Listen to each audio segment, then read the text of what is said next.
Hello বন্ধুরা, কেমন আছেন আপনারা? আমি তো ভালোই আছি। শ্বশুরবাড়িতে বেশ ঘুরছি ফিরছি, মজা করছি আর দিদির হাতের রান্না খাচ্ছি। আজকে আমি আপনাদের দেখাবো দিদির হাতের রান্না করা দুটো রেসিপি। তার মধ্যে একটা হচ্ছে দুধমান কচুর ডাঁট। এই যে একদম আমাদের বাড়ির, এই দেখাও রান্নাঘরের সাথে, এই যে আমাদের রান্নাঘর, এর কাছেই এই যে দুধমান কচুর গাছ হয়ে আছে। এখানে শুধু না, আরও অনেক জায়গায় এই গাছ হয়ে আছে, কচু গাছ। মানে এই যে গুড়ি কচু, ওই যে দেখো পুকুর পাড়ে গুড়ি কচু, তারপরে এখানে যে মান কচু, আর এই যে দেখো, এটা তুমি চেনো মাম্পি? এই যে দুধমান কচুর লতা হয়ে আছে, দাঁতগুলো কি মোটা।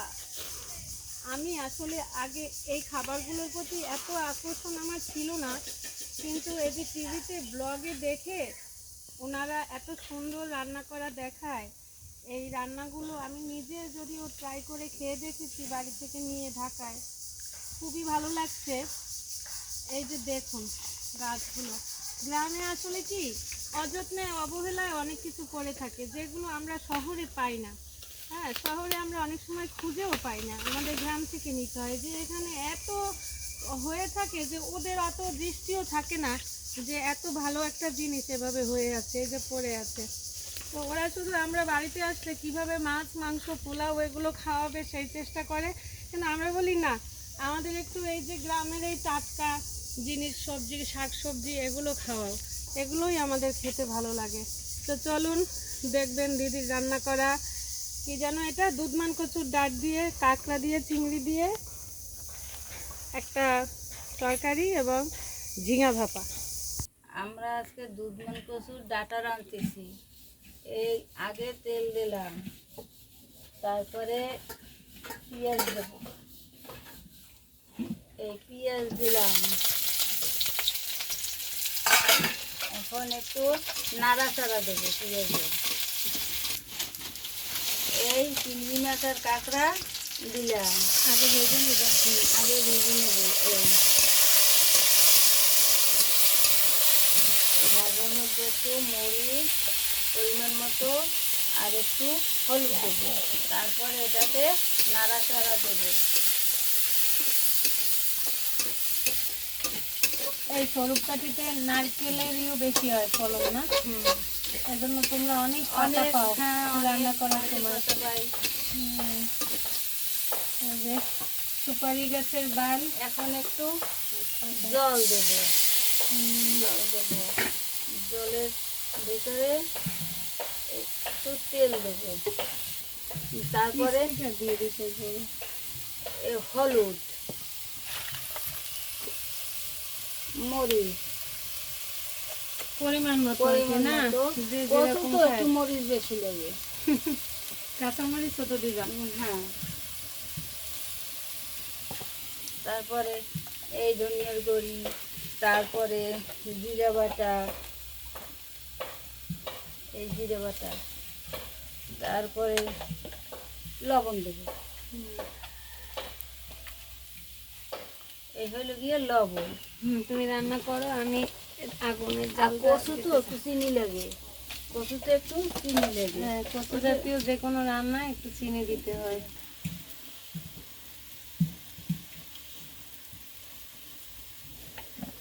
সবই যে যার মতো করে পরিমাণ মতো দিয়ে নেবেন। এক একজনের খাবার মুখের স্বাদ এক এক রকম, তাই না? আবার কেউ তরকারি লবণ বেশি বেশি কম খায়, আছে তো, কেউ চিনি বেশি তরকারি খায়। বেশি হইলে মশলার পরিমাণ বেশি লাগবে, আর কম হলে তো কম যায়। এখন কচুর ডাঁটটা, এই কচুর ডাঁটটা দিয়ে দেবো। এই এটা ভাপ দেওয়া লাগে নাকি এমনি সরাসরি দিয়ে দিলেই হয়? তুমি কি ভাপ দিচ্ছ? না না না, এই সরাসরি দিয়ে দিচ্ছ না? হ্যাঁ, ধুয়ে দিয়ে দিলাম। আর যে ভাব দেয় তাহলে তো ওদের স্বাদ থাকে না, একদম হয়ে যায়। হ্যাঁ, স্বাদটা কমিয়ে যায়। আর কিছুই লাগবে না, কোনো জল ফল কিছুই লাগবে না। চাপা দিয়ে দেবো। এখন চাপা দিয়ে দেবো। এই ঢাকনা দিয়ে দিলাম। এবার এই ঢাকনাটা উঠাইলাম, এখন নাড়াচাড়া দেবো। নাড়াচাড়া দিয়ে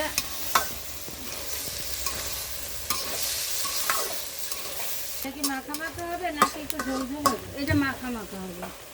জল দিবা? অল্প একটু দেবো। ঠান্ডা জল? হয় কি জানো, শীতকালের দিনে এইগুলো একটু জলটা কম বেরিয়ে যায়, কিন্তু বর্ষাকালে বেশি বেরিয়ে যায়। আবার ঢাকনাটা দিয়ে দেবো। এটা তো অনেকভাবে খাওয়া যায় না দিদি? হ্যাঁ, এটা অনেকভাবে খাওয়া যায়। এই ঢাকনাটা দিয়ে দিলাম। এই ঢাকনাটা এখন আবার উঠাবো। উঠে দেখলাম যে কীরকম সেদ্ধ হয়েছে। কচু তো একটু ভালো করে সেদ্ধ করে লাগবে। এই কচুতে নাকি গলা চুলকায় না? না, গলা তুলতে না। তো কচু কিছু রান্না করতে গেলেই টক দেই, তুমি কি দাও? না, টক দেয় না। টক দিলে স্বাদটা থাকে না। একটু ভালোভাবে সেদ্ধ করলে পরে ওইটা খুব ভালো হয়। আর ভয় থাকে না? না, ভালো থাকে না। আমি ছোটবেলায় দেখতাম মা ওরাও রান্না করে বাবার বাড়িতে, ডাল দিয়েও রান্না করা যায়। আবার আমরা তো বিভিন্ন চ্যানেলে দেখি, এর আগে আমরা ওইভাবে দেখছি কিভাবে এগুলো রান্না করে খায়। তো কচুর প্রতি সবারই একটু ভয় থাকে যে এই বুঝি গলা চুলকাবে, কিন্তু সব কচুতে গলা চুলকায় না। চুলকায় না। আবার প্রসেস করে সেভাবে খেলে তাতেও গলা চুলকাবে না। আপনার জানতে হবে যে রান্নাটা আপনি কিভাবে করবেন, কিভাবে করে খেলে রান্নাটা ভালো লাগবে। আর রান্নাটা একটা শিল্প, একটা আর্ট। এটা সবাই পারে না, কিন্তু শিখলে সবই পারা যায়। সেটা সবাইকে ধৈর্য নিয়ে দেখতে হবে, শিখতে হবে। আর একটা কথা কি, যে অঞ্চল ভিত্তিক রান্নাগুলো আলাদা হয়, এমনকি এক এক দেশে এক এক রকম রান্না হয়। আবার একই দেশের মধ্যে জেলায় জেলায় বা বিভাগে দেখা যায় এক এক অঞ্চল ভিত্তিক এক এক রকম স্বাদ, এক এক রকম রান্না। যেমন আমার শ্বশুর বাড়ির এখানে খুব নারকেল হয়, কিন্তু স্বরূপকাঠি নারকেলের জন্যও বিখ্যাত। তা আমি বিয়ের পর থেকে এখানে এসে দেখি যে আমার বাবার বাড়ি শ্বশুর বাড়ি বরিশালের মধ্যে, কিন্তু দুইটা জায়গায় হওয়ায় দুই জায়গার রান্না দুরকম। একই শাক রান্না করা, কিন্তু একই তরকারি সবজি মাছ মানে আলাদা আলাদা সিস্টেমে রান্না হচ্ছে। এখানে আবার সবাই রান্না একটু নারকেল খায়, শাক রান্না করলে বা সবজি রান্না করলে দেখা যায় অধিকাংশ রান্নায় নারকেলের ব্যবহার হয়। দেখতে হবে একটা টুকরো নিয়ে যে কীরকম সেদ্ধ হয়েছে, ওদের দেখবো। সেদ্ধ হয়ে গেছে। আবার এর থেকে বেশি গলে গেলে ভালো লাগবে না। এখন নামাবো। স্বাদই আলাদা, গন্ধও আলাদা। রান্না হয়ে ভাত গেছে। দিয়ে শাক রান্না করেও খাওয়া যায় ঝুড়া ঝুড়া। আমাদের এবারে রান্না ঝিঙ্গা ভাপাবো।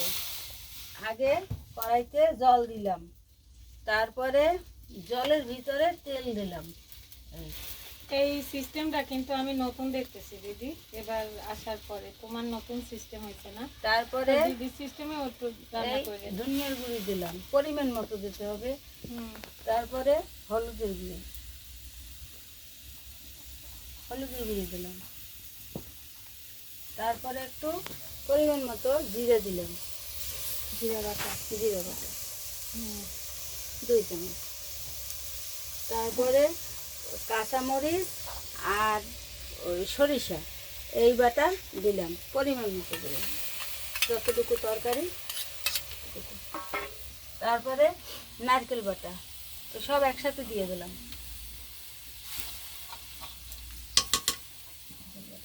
তারপরে চিনি দিতে হবে। সরিষা যদি যে কোনো রান্নায় দাও তাহলে পরে চিনি দেওয়া লাগবে, নাহলে এটা একটু তিতা স্বাদ আসতে চায়। চিনি দেওয়া লাগবে। তারপরে পরিমাণ মতো লবণ দিলাম।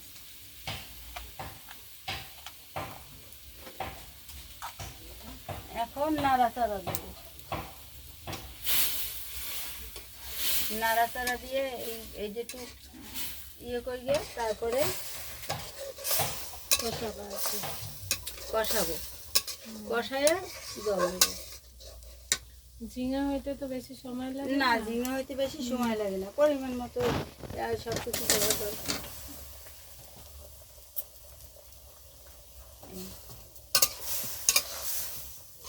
এটাকে ঝিঙা ভাপানো। এটা আজকে তুমি নিরামিষ করতেছো? হ্যাঁ, এটা নিরামিষ, কিন্তু আমিষ দিয়েও চিংড়ি মাছ দিয়ে করা যায়, কিন্তু নিরামিষটাও ভালো লাগে খাইতে।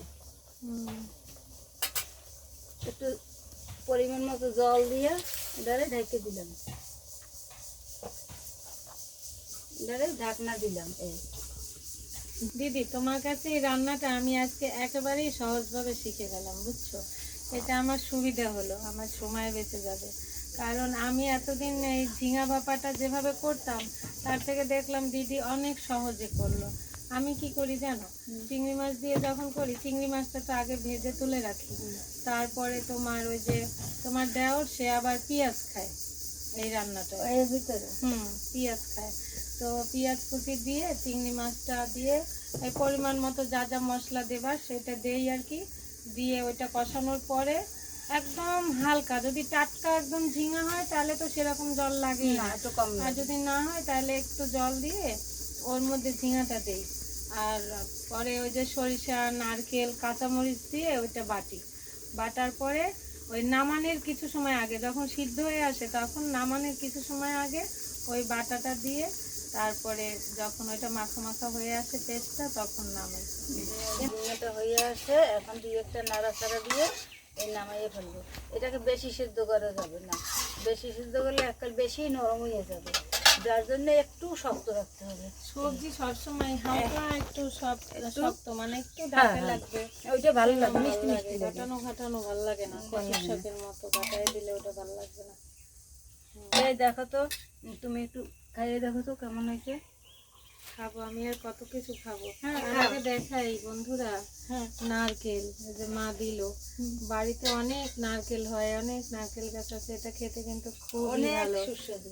চলে আসবেন, এটা একটু পরে খাই, তার আগে দিদি গরম তো, রান্না করা গরম তো। ঝিঙা খেয়ে দেখি। বাটিতে বাড়িতে উঠাবো, বাটিতে উঠে আমি কিন্তু বাবার বাড়িতেও যেরকম শ্বশুর বাড়িতেও সেরকম। আমাদের ভালো একটা যা, হুম, আমরা হয়েছি দুই বোন, মনে হয় জানি দুই বোন, সবাই বলে তোমরা কি দুই বোন। দেখতে অনেকটা দেখতে অনেকটা একরকম, আমরা একটু লম্বা আছি, অনেকটা লম্বা। তুমি আমারও বেশি ভালো বলো না, তার থেকে তোমার রান্নাটা আমি একটু বেশি ভালো বলি। না, আমার রান্না সবসময় জন্যই ভালো হয়, দুই একটা দিন তো, আসলেই দুই একটা আমি দিন তো খারাপ হয়। যেটা বলছি সেটা মানে সত্যি করে একটা কথা বলছি, আপনারা হয়তো ভাববেন যে সব রান্নাই তো সবাই বলে যে দারুণ স্বাদ, আপনারা খাইয়ে হ্যাঁ। দেখেন, হুম, এটা খাইয়ে দেখেন। কিন্তু আমি তো আপনাদের খাওয়াতে পারছি না। আমি যে কথাটা সত্যি বলছি যে দিদির রান্নাটা আজকে এরকম অনেক স্বাদ হয়েছে, আপনারাও বাসায় ঝিঙা আনুন, ঠিক এভাবে রান্না করে খেয়ে দেখুন, আমার বিশ্বাস আপনারাও বলবেন ইয়াম্মি, খুব স্বাদ, খুব স্বাদ।